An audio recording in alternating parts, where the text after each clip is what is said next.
take them down. The Aces, to me, they might be a little bit deep. They might take some levels, but they're up the sleeve of SKT. So I like what SKT have put together. But execution in the mid game, with how reliable the CC is, every lane you go to, whether it's Galio, Braum, or even just Aurelia opening up, Jarvan should find good things. So win lane, win game is one way you can win at the highest level. Yeah, but a lot of these lanes feel like a bit of a gentleman's agreement. I mean, Lissandra versus Galio is just going to be tank versus tank. Aurelia, top side of the map will be where you're going to find some entrances. On the side of Sandbox, and SKT can play safe. Bottom side as well, so we give them the scaling. They should be able to scale in this game. See how much work Aurelia can do early. Does that mean that Jarvan has to set up a camp there, or is it just going to be Aurelia doing her thing? Especially if you get an Executioner's Core, and there's kill threat for a lot of this laning phase. She builds it pretty easily as well, does the old Aurelia. You really have to pull through the ultimate. If you get clipped by the Vanguards, they're just slowed in the pull, so you actually don't move anywhere. Yeah. So you desperately need to be able to pop that very fast-moving skill shot. So let's see how much Khan can repel. We've seen precious little Vladimir this week.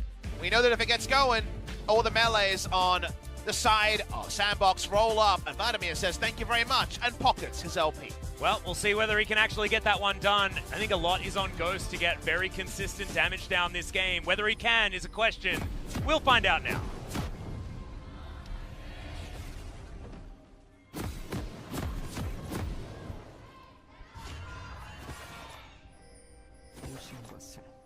SKT versus Sandbox. SKT starting off this series on our blue side. Marta's Rakan is going to be making his way back in. A few buffs to the grand entrance on 9.5. And once again, we're going to see all of that playmaking with the quickness. And the champion I am most needing to be convinced of is Dove going Galio. Even though Galio is a contested pick between these two teams and has been flexed into the mid lane quite a lot recently, the spot where it was picked pigeonholed them into largely team fighting with a little bit of 4-1 if Aurelia can really turn things on in the side lane. So given that, is it a Dove didn't have anything else choice, or is it a, all right, OnFleek's feeling it, we're going in super hard and turret diving all day? We will wait and see. The answer to that question, a lot of very comfortable picks. 16. Oh, yeah. It's his 17th Lee Sin game. Yeah. It's almost 100%. He'll play at least 18, and have played an entire split of Lee Sin. Yeah. Just silly. Meanwhile, Summit's first time. Yeah, exactly. He's just never played Aurelia. No scrims either. Nope. OnFleek, one game of Jarvan. How do you only play one game of Jarvan in your entire League of Legends career? That's just insane. That's not actually the entire career of these players, just the career in this particular league. Sandbox, they're a new squad. It was a really good interview I was reading with Clid. It's like just a random woo from the crowd. Faker just winning a trade mid. Yes! Yes, I mean, look, he was ahead at one point. Yeah. But the interview was with Clid, and he talked about how originally he was a Bronze 5 Teemo. He played only Teemo and would look up Teemo guides. And one time, when he couldn't find the guide he was looking for, he spotted a lot of Lee Sin guides cropping up and tried him instead. And look at him now. So yeah. From Teemo and Bronze 5 to Lee Sin, and, you know, if there's ever a motivational story to read, that is the one. So all you Bronze 5 Teemos in the chat, you could be Clid in the future. Well, you don't want to be Clid this game, because he's had his red buff stolen and walks over and discovers that. As he's going to walk over a ward. Clid understands now that OnFleek has been able to go red to red and does have priority on his blue buff as well. So the Jarvan having a great time so far. Could even get the double Rift Scuttler if he's able to get over there very quickly. You can see Clid on the bottom side of the map, not wanting to waste time.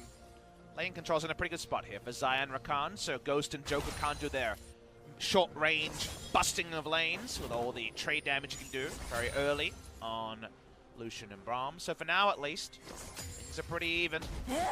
Yeah, pretty comfortable. Bottom side of the map. Doesn't necessarily mean that SKT have enough it's just to funny. Get priority in the lane. You look at everyone's opportunities to gank, and only Clid going top is unlikely. Everything else is like CC in the lane, good reasons to gank, and then there's Vladimir, who's like, I just need a bit of time. So yeah, please, just hold a counter gank top lane, otherwise proactive ganks available everywhere else, so we're kind of just really focused on jungle pathing. Greater Scuttles is on, as so far Clid is top side of picking that up. No CS lead yet for Summit. Kind of shows the hand that perhaps the Jarvan is playing bot side because Summit has been very respectful. Yeah, you can see right now Khan's actually having a great time in this lane. 5 CS in the lead as this big wave is stacking forward. Good call right there, but Crimson Rush is going to make sure that Khan stays topped up throughout the majority of this one. It's a bit more gusto played with SKT. Pretty even lanes have been able to open up small CS leads. Again, nothing huge. For example, a minion in the bot lane. Yep. The mid lane probably has the biggest difference because Galio, you never really get the minions where you want them. Your Q, your AoEs on your Q and your auto attack with the passive often mean that in the early game before you can just randomly wave clear, things are a little bit tricky.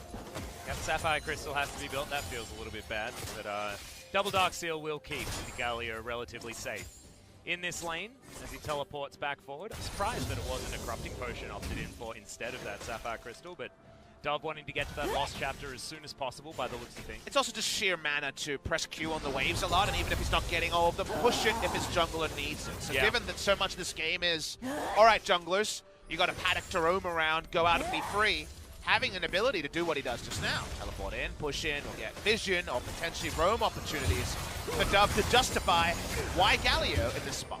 That's a cute little snare. Grand entrance there gets a bit of damage on a Joker, but the Unbreakable is going to keep him alive very comfortably here in this lane. I find it very interesting watching Jae-hee Khan here in the hands of Marta and Teddy, just because it feels so much like, you know, a bang champion, right? I mean, SKT have been playing Jae-hee Khan for a very long time, but the whole bottom lane has transformed.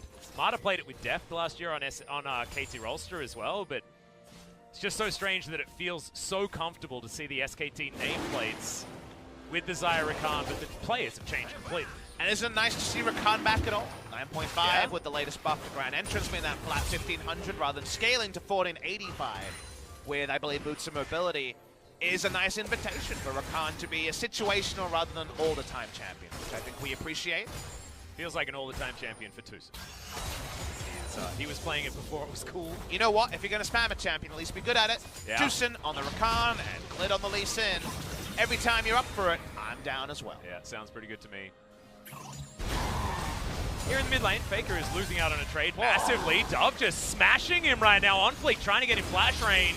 As Khan throws down the Hemo Plague, Summit might actually have this one turned on him. 200 health is going to be in there, but holds on to the ultimate, holds on to his life. Everything's fine. That was way more damage than you think of with the so many times nerfed Galio mid lane. Was never going to actually have kill pressure there on Faker, but definitely looked like an impressive trade. Might get a Spirit back timing that Dove would welcome. Summit didn't really have the mana to R anything else, so he just held on to Vanguard's edge. Khan now has a window where OnFleek says, what about a turret dive? Yeah, well, Clid's actually going to come up and try and grab Agatha away from OnFleek, but it's not going to work. The flash is able to be used. Joker already roams on over. This is going to be a 2 versus 1 that Clid would opt in for, but not enough information. Topside vision well and truly there for Sandbox, and they're playing around their advantages very well so far in this early game. Isn't it nice to see moments like that where there was a next level, next level, next level? Yeah. Going for the turret dive, Lee Sin charging there to see if the Jarvan was going to threaten a turret dive, because Khan had to teleport right under the turret, and Joker had already pre-roamed for a potential 3v2. So even though the action comes of it, that control war, there was one clear deep in the bot side. This one's working out. Yeah, I'm calling it Nigel. Nigel's a goodie. Very sneaky little Nigel. Fair enough. I could see Nigel as the name of someone who owns a Sandbox. Yeah. It does feel like a kid's name, doesn't it? I'm sure there's a lot of much older Nigels. No, in my head, actually, Nigel's like the slightly older British man with some buck teeth. Oh, yeah, that's a Melvin to me. Oh, Melvin. In my mind. There you go. Sorry to all the Melvins watching. How many Nigels, Melvins do you think are watching? I don't know. I think many more Nigels are watching. Can you sound off in the Twitch chat, guys? If your name's Melvin, let us know. Just give us a fog chant. And shout out to Nigel. You'll know which one. Yep, Nigel as well. As we're getting a few. Wild Thornberries. That's what people are talking about. And Nigel Thornberry, of course, is going to be the most notable Nigel. Most notable Nigel. Everything's very even. We have a very serious job, Atlas. Stay on cast, please. Yeah, sorry, I got to talk about Nigels again. Messed it up. But the reason why we are is because things are moving quite slowly.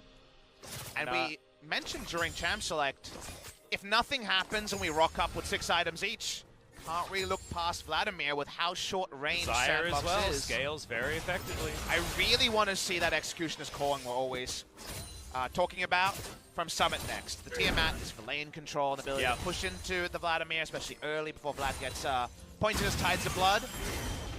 Definitely want some healing reduction coming. Pulled.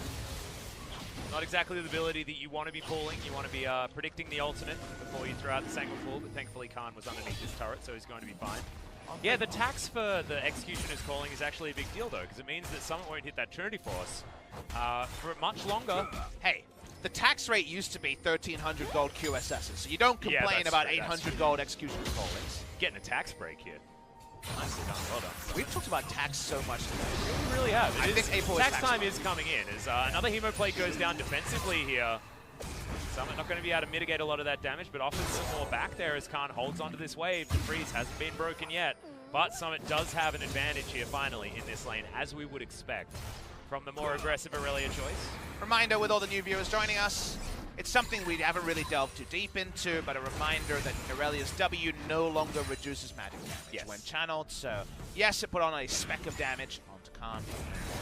I thought you were going to explain the Korean tax system to everyone. I mean, you're the one that needs the full information there. Yeah, I do. You've got it's an your extra first year time. on me. Yeah. I mean, I paid it last night. I just didn't. I didn't do anything fancy. You know, I just got the number that they told me about, and you know, OGN helped me a lot. I got bad with, news. They're taxing tax esports dollars this year. Oh no! I know. It's a disaster. I want out. It's not true. I never believe. Well, OnFleek finds a control ward and kills it. We love having you here, Atlas. Double Aussie days have been denied recently. SKT being cold on the bot side, but you know, not to any meaningful CS discrepancies. Even top lane with Aurelia in a pretty favorable matchup. It's the tune of nothing. 10 CS, nothing more. No signing of that Executioner's Calling. If we're going to build other items, we better be using them somewhere, as Clid finds OnFleek in his own jungle. Yep, very comfortable though. You can see it's only Agatha available in this particular jungle for SKT. So Clid's got a lot of options when it comes to where he wants to be on the map. And right now, onus isn't on him to actually make anything happen. Summit decides that he wants that Trinity Force as early as he can. So like you were talking about, no Executioner's Calling. Some dangerous times there as Faker's auto attack range looked like it was gigantic there. Looked like old Annie levels of auto attack range. It's actually current Annie levels auto attack range. She was rebuffed. Oh yeah. Yep. She is now back to her ways, right next to someone like good old Caitlyn when it comes to attack range. Yeah, good to see Annie's port back again. SKT did a really good job of repelling an early Ocean Drake around 6 minutes, and now OnFleek will have to come in and interrupt this. Remember, Galio should have first roam, but Mata and Teddy coming from bottom. Yeah, good blade call there as well, as Joker doesn't have a lot of health bar, as Clid has to flash to get on out. You can see Faker and Dove, they're also fighting. It's 3 fronts as far as this battle is concerned, but Ghost is going down very, very low. The flash has to be used to get out, but they do get themselves the Ocean Drake and should be able to gather even. The Rift Scuttler as Vanguard's edge goes down once again. You can see Khan does have the phase rush as Summit turns it around once again. Charges it up. Good sidestep there from Khan. Keeps himself alive. Trade of ultimates on both sides. There's the Crimson Rush. There's the Sanguine Pull as well. Oh. Has to flash to get out of the way, though. This is becoming a really dangerous dance for Khan on the Vladimir. This is some posturing on all sides. Yeah. There ended up being a trade of summoners, but not one you might expect. Clid had to flash out in the Drake pit, but Ghost, in all of the commotion, had to use double summoners. Doesn't have teleport, so it's heal flash used by him. So the Ocean Drake actually cost them both 80 carries summoners, which worth, not worth. They didn't use the hero's entrance, but a lot of tools around the map are used, even though no one went down. Yeah, Faker as well. I mean, he didn't have to use any flash or anything like that and made sure that Dove couldn't actually throw out that ultimate like you were talking about, as this is a little bit topsy-turvy, but Faker is able to lock that one down. Yeah, Faker had to yell twice, but eventually got there. I believe Nigel died. Or was he replaced? Maybe Nigel just... Maybe that's Nigel. He went to the farm. Yeah, all right. I wanted someone to mock up a ward farm that's not just a ward graveyard. Oh, no. That doesn't sound good at all. They don't go to the glue. I don't know why that... Why did it go so sinister? Oh, speaking of which, Shelly River's being taken down here as well. Looks like Sandbox utilizing that topside control that they do have for themselves. That was after getting the Drake as well. Cake and eat it too, happening for Sandbox here in this early game. You expect nothing less here from this squad. It will be a turret plate going down in favor of SKT on the bottom side of the map, but that is a 1 versus 2 scenario.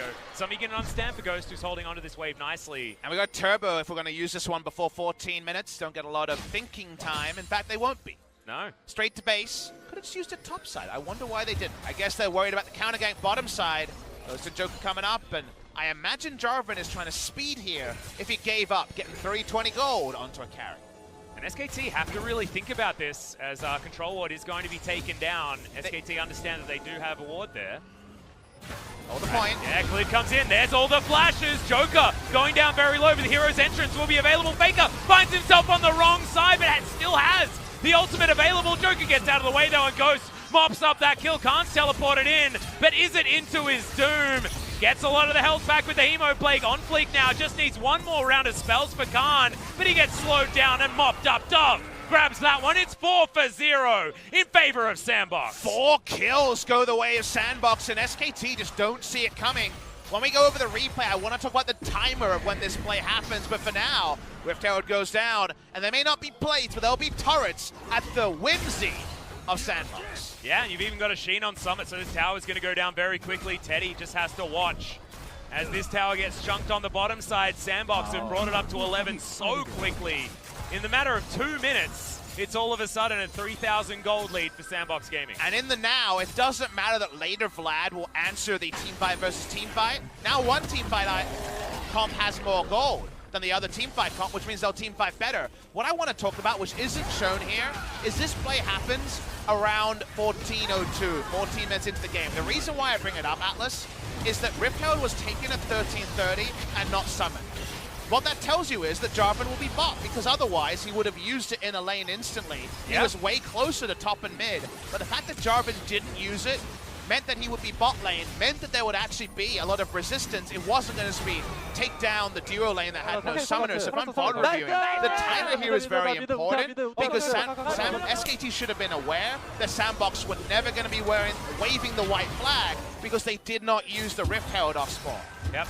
Some of the cleanest team fighting from Sandbox that we've seen for a very long time, though. It's very impressive as here on the bottom side Ghost playing very well. Good double knockup from Mata, but he gets stunned, taken down very quickly. Ghost grabs that kill. Joker's out of mana, but he used it all just to get that kill, and in comes OnFleek. Vision not available. The control ward's there, but Vision actually doesn't matter. The culling flies forward. Teddy on the wrong side of this one wants to get Ghost, is able to do it. They trade 1 for 1 in the end, but they'll lose the turret as well. Still probably not worth it there for SKT bottom side. Yeah, his coffee had already spilled. He gets to sip a little bit of it, but unfortunately, it's only going to be a trade of kills. They are able to use Clid to at least get some harassment onto Aurelia, but not a turret. That's for certain. Someone's even diving in. Doesn't give too many mundos about Vladimir this early, and I'm inclined to agree we're before the raid boss stats. Yep, exactly right. He is level 11, but look at that pull. That's not exactly the place that you want to be using it, and you can see that Khan is starting to get a little bit flustered here against the Aurelia, who still doesn't have the 333 gold to finish off that Trinity Force. When that comes in, man, but it'll look be real what scary. Lucian has both of his items, Atlas. He has brown bags, Play the Ruin King, and the Black Cleaver. He is insanely huge this early for 17 minutes. Mata, unfortunately, trades in too confidently and just dies straight up, and then all Teddy can do is say, I'm taking someone with me. Gets a bounty, but not the cleanest from SKT's duo lane. Yeah.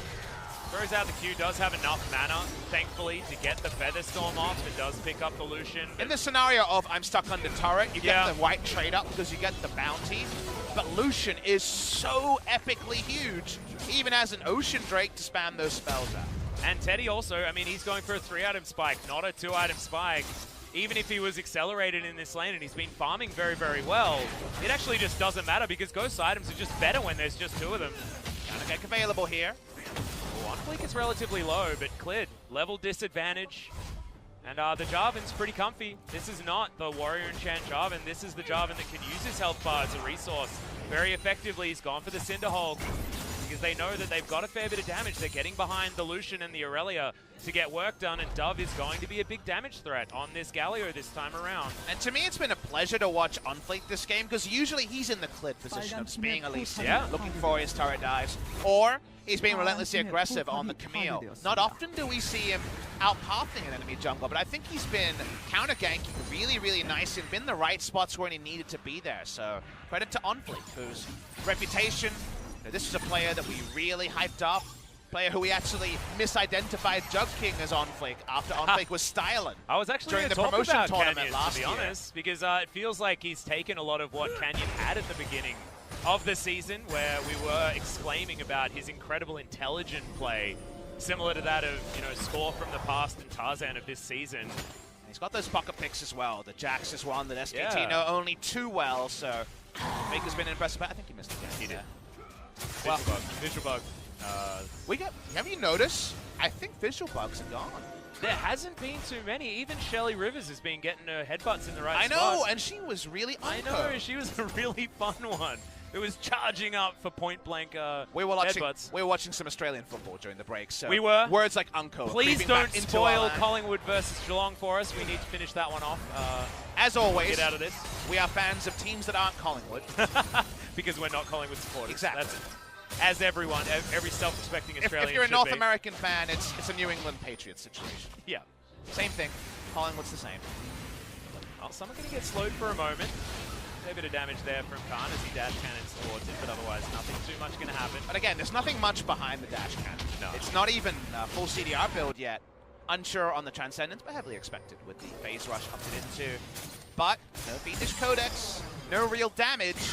We know the weather forecast is very murky for Sandbox at 40, at 35, but at 20, with the lead they have, an Illusion that is god tier, it should basically be point in the map where you want it, do the Babe Ruth of saying this is what we want, and if you show up first, you're going to get it. Yep.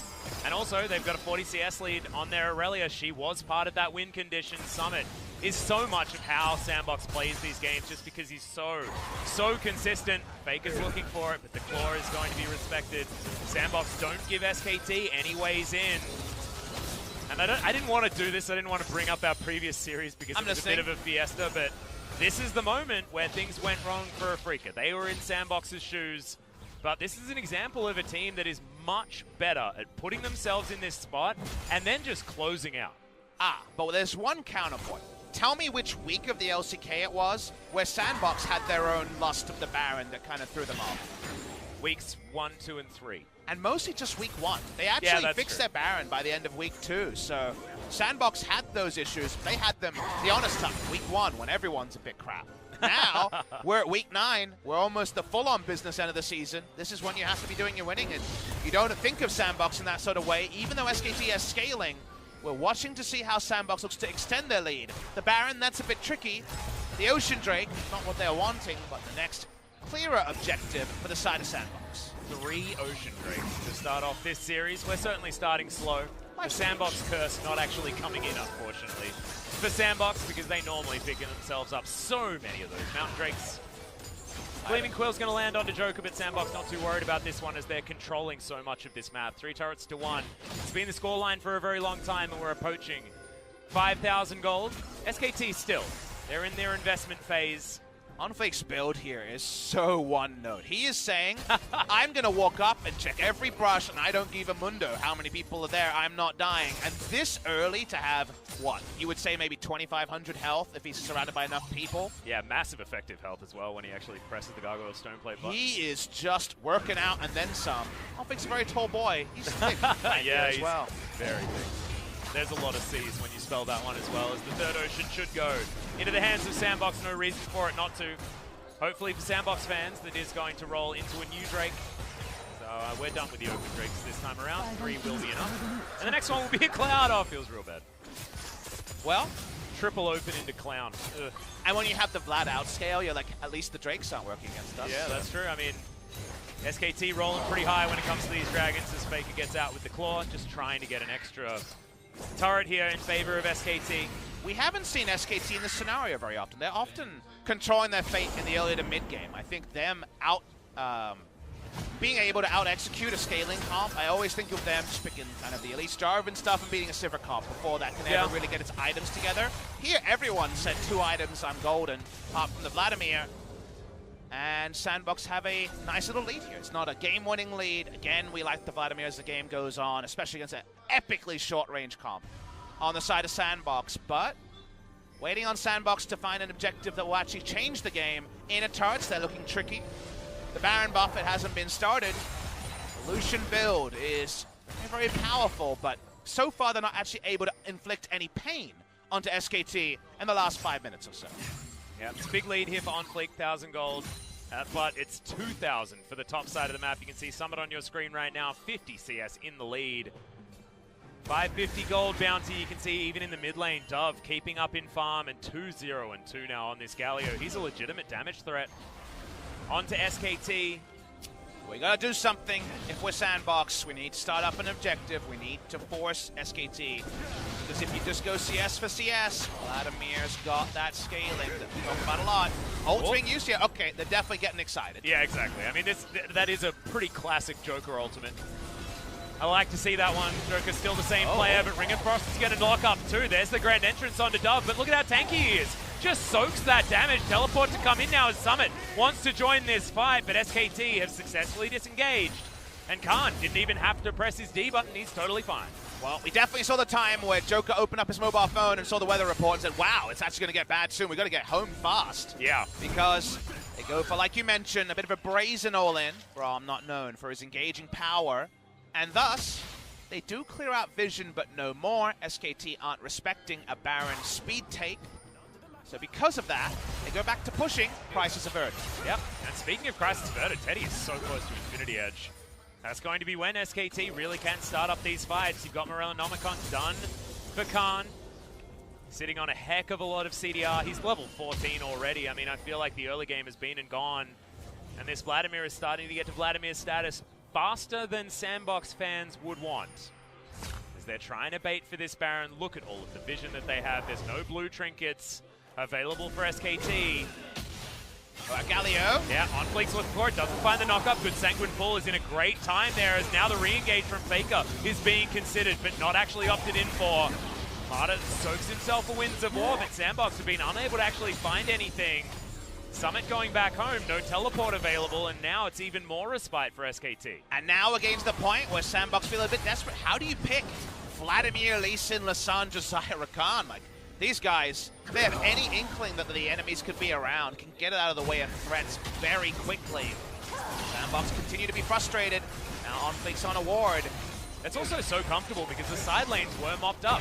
For SKT, you can see Summit. He's going to go down, he's going to fix things up, and the 3-item spike is now there for Teddy. I warned you about it a second ago.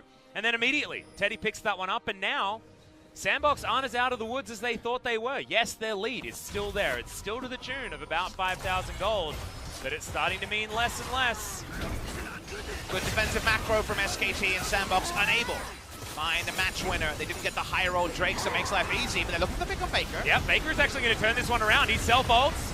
They've got the grand entrance to come in, the heroic entrance there as well, and that one's going to spell defeat to Marta. Faker is actually able to get out of there as Teddy doing a lot of damage, but in the backline, Summit, he's found Clid. Teddy has to go up into the Featherstorm, and that's some low health bars on Sandbox, but still 4 of them are alive. Is it now going to be 3? Is Clid picks up one. Teddy follows through for the second, and now Khan versus Summit is once again going to be the matchup, but that's the wrong place to go, Ghost. And SKT have won the team fight. SKT have the patience to choose their targets and call them clearly. Insane after the start that they actually trade up. But only Summit is alive, and Clid is aware that he's still around. Yep, he's waiting for someone to face check with one of these low health bars, but Teddy's already back to full health. They've got a cannon here in this mid lane. They will try and even out these turrets, but it doesn't even matter that there's still a gold lead for Sandbox because SKT, they've shown them they can't team fight them anymore. And we get that full zoom onto Teddy. The good defensive macro brought him an IE, and yet, when this started and OnFleek takes so long to die, you think actually maybe they've chosen the wrong time to fight. So as the play starts, Teddy has to contend with OnFleek in his face. He does no damage, but as we know, he dies very slowly. Summit starts diving in. You're like, okay, this is just going to be Sandbox finding their moment. But look at the split-second timing on the ultimate there. Goes straight through the flash taunt from Dove. And then they try to turn off Teddy, and that's already where you know you made a mistake. You done goofed because that's Teddy a big whoopsie. Has got his red buff. He has got his IE. Vladimir cleans it up, and SKT just too damn good. And Clid was everywhere in that fight. I was wondering who I was supposed to be following it around, and I actually feel like Clid was the main target in that one. He kicked away Summit, so he couldn't start the engagement. The hero's entrance wasn't followed up on by the Aurelia, and we spoke about this Sandbox comp. It's a lot of CC, but Aurelia and Lucian need to be doing damage. There was a lot of time where he was trying to chase around Clid, and the Aurelia's time was just wasted in that futile effort.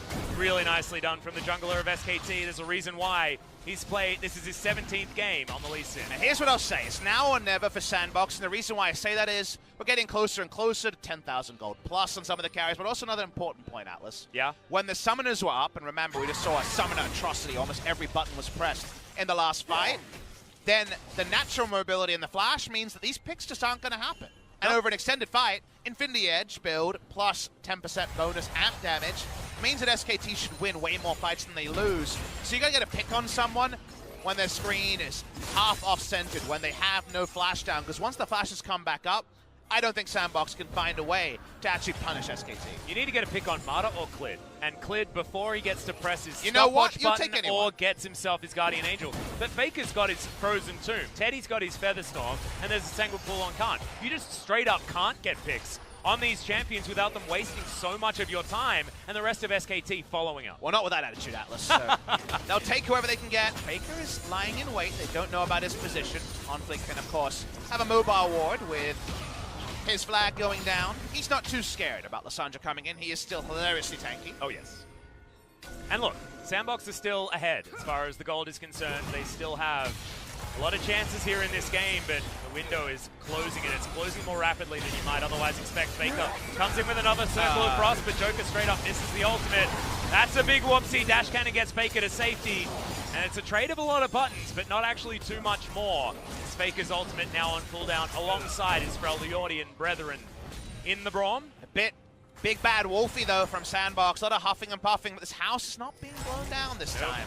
It's staying pretty robust. Another ult is down, and maybe you fancy a moment to go in now that some of those big tools are down.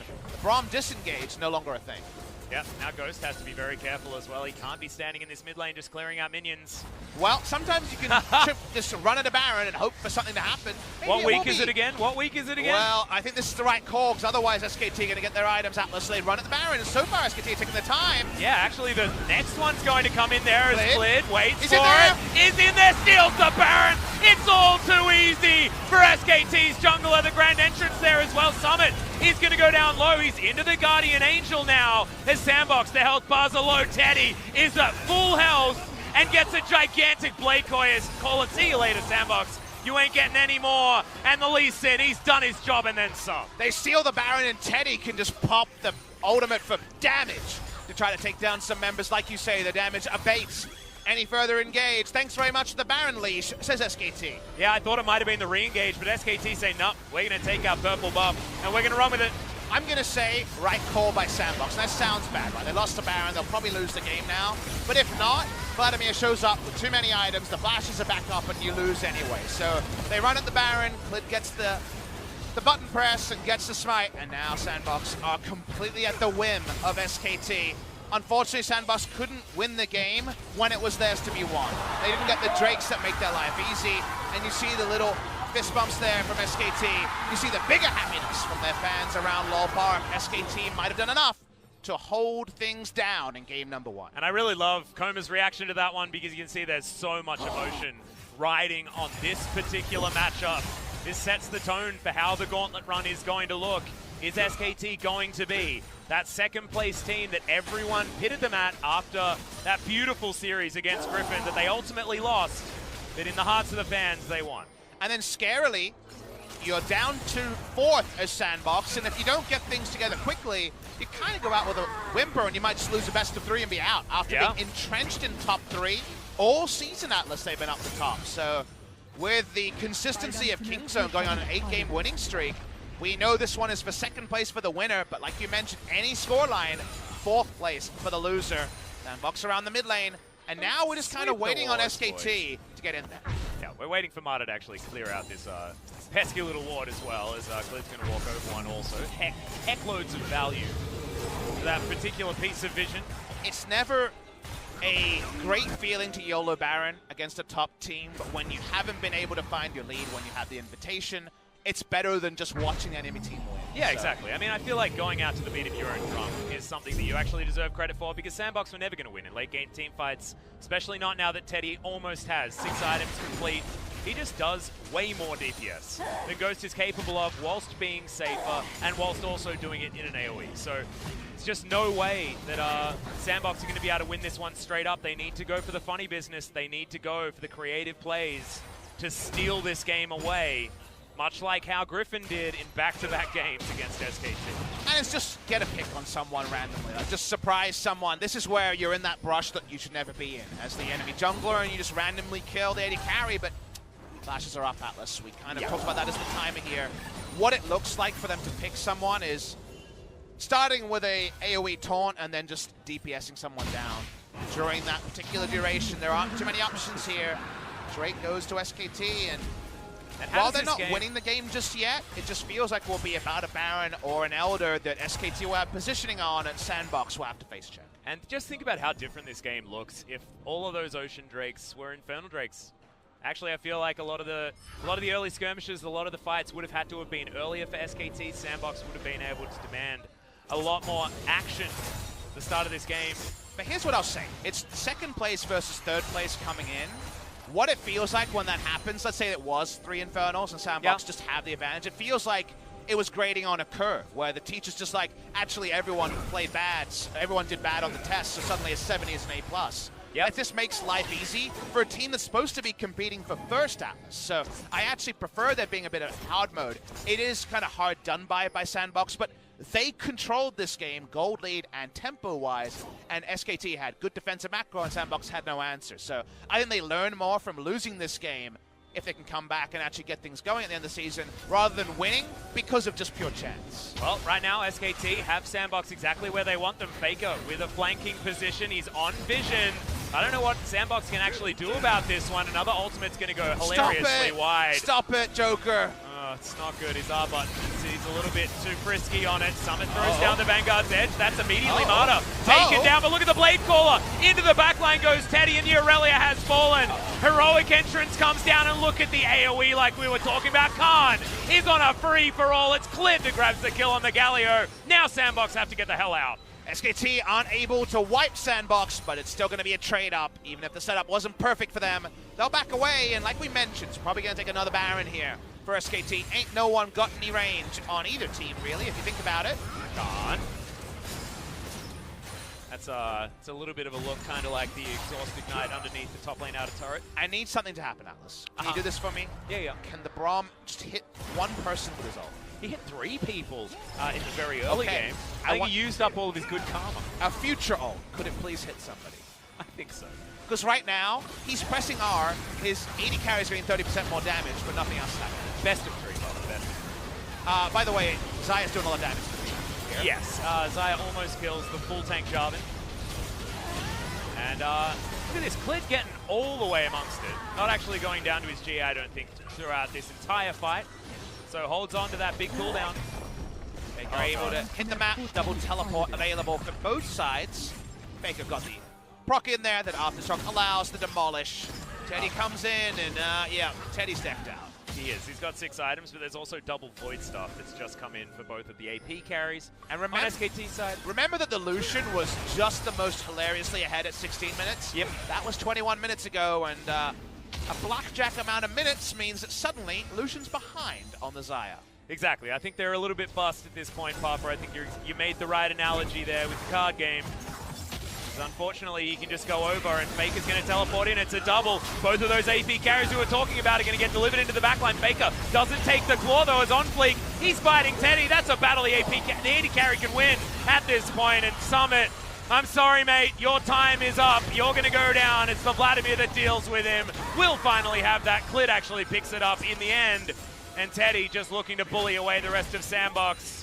The Baron will be free, and the base will be broken. And you're at the point where Khan is a one-man wrecking crew. He goes in, and other people leave. There ain't nobody standing up to a Vladimir. Level 18, fully decked out.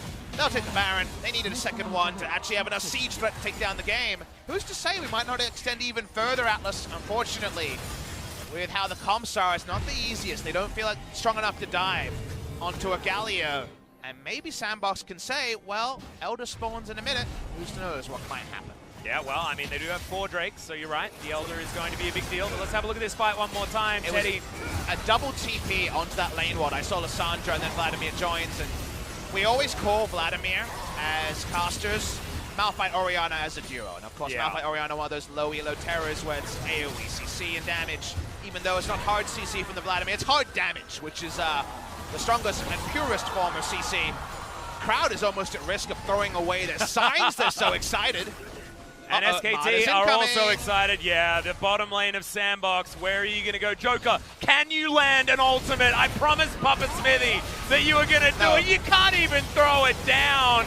The button not even pressed. And SKT, they're too far ahead.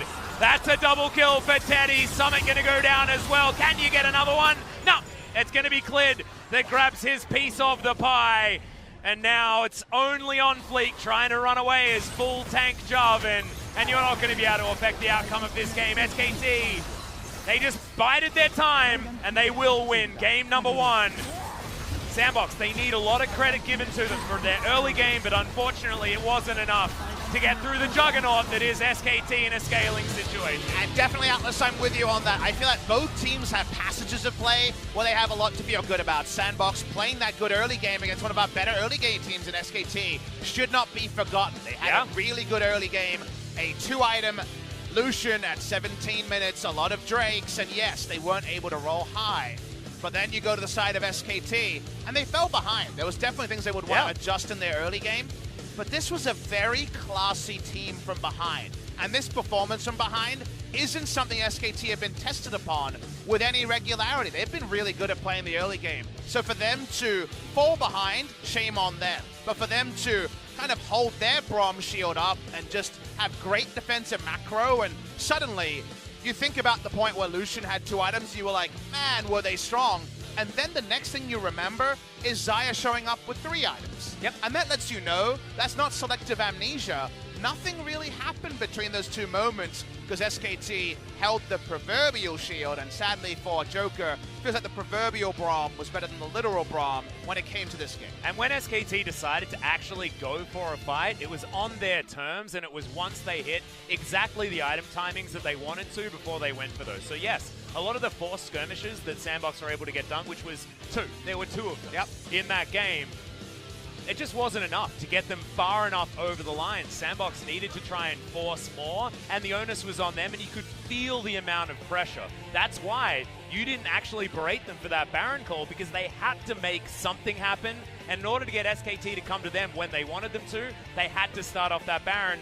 And then it's going to be the 50-50 one by Clid. When the onus was on them, the easy objectives went down. The outer ring of turrets, and then it kind of felt like they were reaching for that weapon, but they felt a bit sweaty, right? They're like, oh, we're ahead. We have to try to end the game. And the weapon was slipping. The tools weren't working. The Braum ults were going wide. We'll get to the damage charts here. Xayah's AoE damage. Just insane. Apparently, if you might think this is bugged and Vladimir and Xayah were reversed, but if you watch the game, you know this was just Teddy outputting the most DPM on a Xayah we've seen in many moons. And this is also rapid fire cannon Xayah as well. He hasn't even got the Runon's Hurricane and standing in amongst the whole bunch